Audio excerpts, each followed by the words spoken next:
Hello and welcome back, adventurers, to another episode of Underdark Cellars. On today's episode, we are making some Dwarven Orange Mountain Duck. Let's dive right in and get started. This Orange Mountain Duck needs 2 teaspoons of zest, so we're going to grate one of the oranges until we get 2 teaspoons and set that aside. Now, I felt like my oranges weren't zesting very well, so I decided to change my course of action and julienne some orange peel. So I peeled my orange and then I stacked the peels, and then I'm going to very, very thinly slice on a diagonal and try and get these very thin, almost matchstick type cuts of orange peel, and I'll use that to infuse the sauce with a lot of flavor that might have been lost if I had just used the zest. So we're going to just put that in a bowl and set that aside. This recipe also requires 2/3 of a cup of fresh squeezed orange juice. I used Cara oranges. The recipe says you should probably use navel oranges, and I actually agree, but this is what I had on hand, and we're going to squeeze that, and then once it's squeezed, we're going to strain out any of the pulp and seeds that might have gotten in there through a fine mesh sieve, and then we're going to set that aside. We are also going to prep 1 minced shallot. So once that's minced, we'll go ahead and set that aside as well. The recipe calls for 2 tablespoons of chopped fresh parsley. So I plucked a couple bunches of parsley and chopped that as fine as I could and set that aside.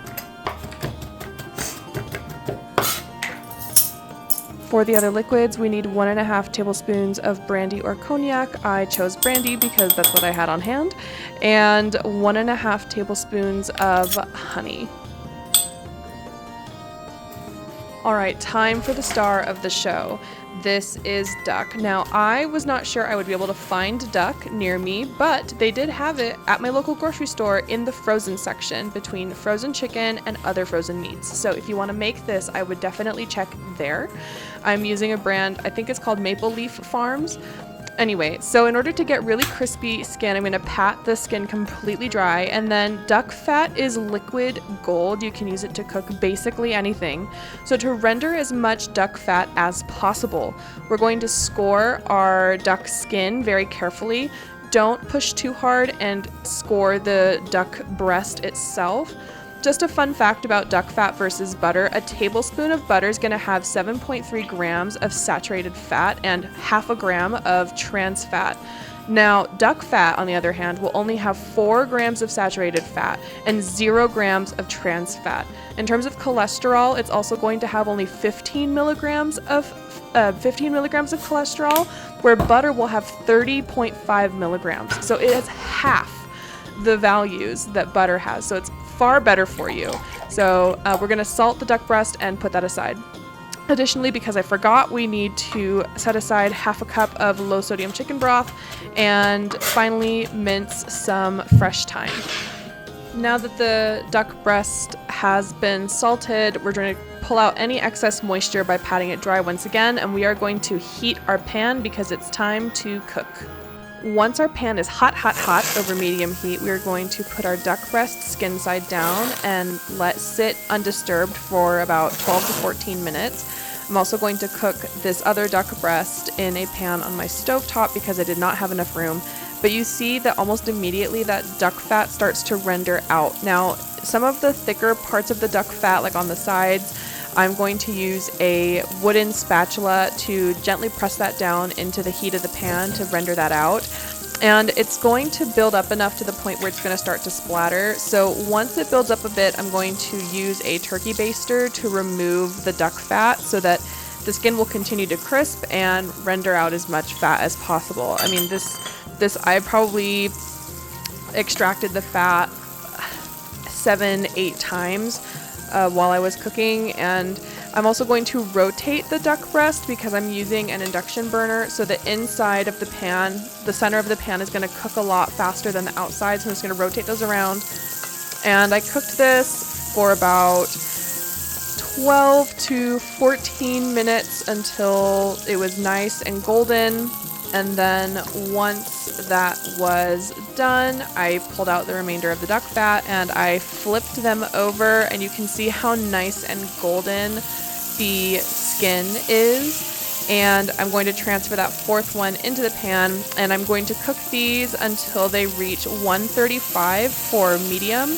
Now, duck functions more like a red meat than like chicken, so it's going to be pink, which is something I am new to, is pink poultry. So we're going to transfer this to a container and rest in the oven for anywhere between 5 and 10 minutes once that's done cooking.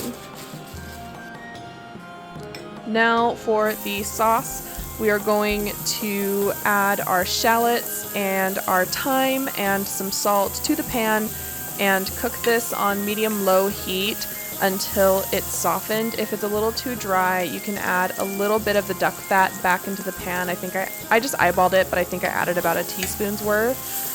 And we're going to cook this again until it's nice and soft, at which point we are going to pour in our orange juice that we had squeezed out earlier and cook this for about 4 minutes until it's slightly syrupy but not too thick, and the amount of orange juice has reduced by half. I'm also making an effort to scrape down the little brown bits or fond in the pan because there's a lot of flavor there. At that point, we're going to add in our chicken broth along with our brandy and our honey. And we're going to cook this for about 3 to 4 minutes until it's nice and syrupy. We're also going to add in our orange zest along with those julienned orange peel along with some butter and cayenne pepper. And the butter is going to help this like come together in a nice smooth, like glossy sauce. So we're gonna taste for seasoning. I added some additional salt and pepper. We're going to add in the majority of our parsley, stir to combine, and then we're going to set this aside to cool a little bit while we slice our duck. So for the duck breast, we are going to slice this on an angle into 1/2-inch slices, and you're going to see it's going to look a little pink. That is normal. This is actually more medium well for duck breast. Again, I think because in my head I see a bird and I see it pink and I get suspicious, but take a look at how juicy. Oh my goodness. So good. And here's it plated. Now let's just dive into final thoughts because I have a lot to say. Okay, so for final thoughts, we're going to start with, this was my first experience having duck and it was extremely pleasant. I have never had duck before. I don't know why I had waited 30 years of my life to have duck for the first time, but this was a great first impression. I will say that duck is extremely fatty, a bit fatty for my personal preferences, so I think the recipe could have used some more acidity to kind of cut through the fattiness. Traditional recipes for duck à l'orange, which this is a spin-off of, call for some type of vinegar. I think that would have gone a long way to cut through that acidity and make it not a more palatable experience, but more balanced. Okay, so let's talk about the brandy. In a previous video, I used brandy to help soak and rehydrate some fruit. I felt like it came through really well in the final compote. In this go around, I feel like it kind of got lost in the sauce. It was kind of underwhelming. Granted, I only used 1.5 tablespoons of it, but reading online, I have seen that some people used Grand Marnier, which is a type of cognac, or it's made with cognac that has orange essence in it. That might have been a better choice. The recipe did say brandy or cognac, and I had brandy on hand, so that's what I used. So next time I think I might change that or add some orange bitters to this, but that's for another time. Third, the recipe called for persimmons, but those are not in season or available near me. Additionally, the recipe recommends that you use navel oranges. However, I had cara oranges available, So that may have played a part in my comments about acidity and brightness to cut through that duck fat. So if I do make this again, which I probably will, my husband has requested it already, I will probably use navel oranges. Last but not least, again, this was my first time making duck, but I am really glad that I took some time to research how to make duck as best as possible with, drying the skin, salting it, drying the skin again to draw excess moisture.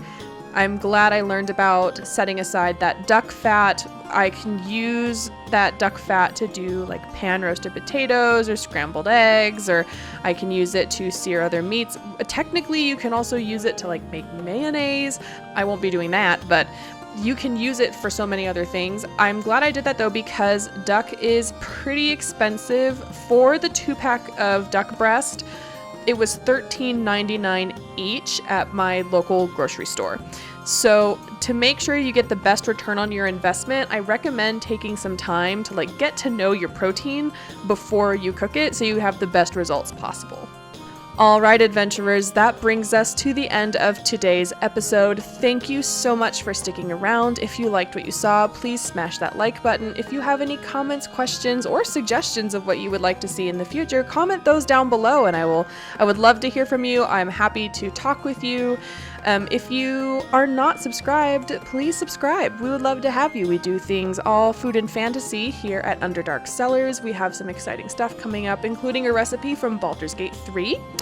And with that said, adventurers, I bid you farewell. I hope you have a fabulous rest of your day, and I will see you next time. Bye-bye.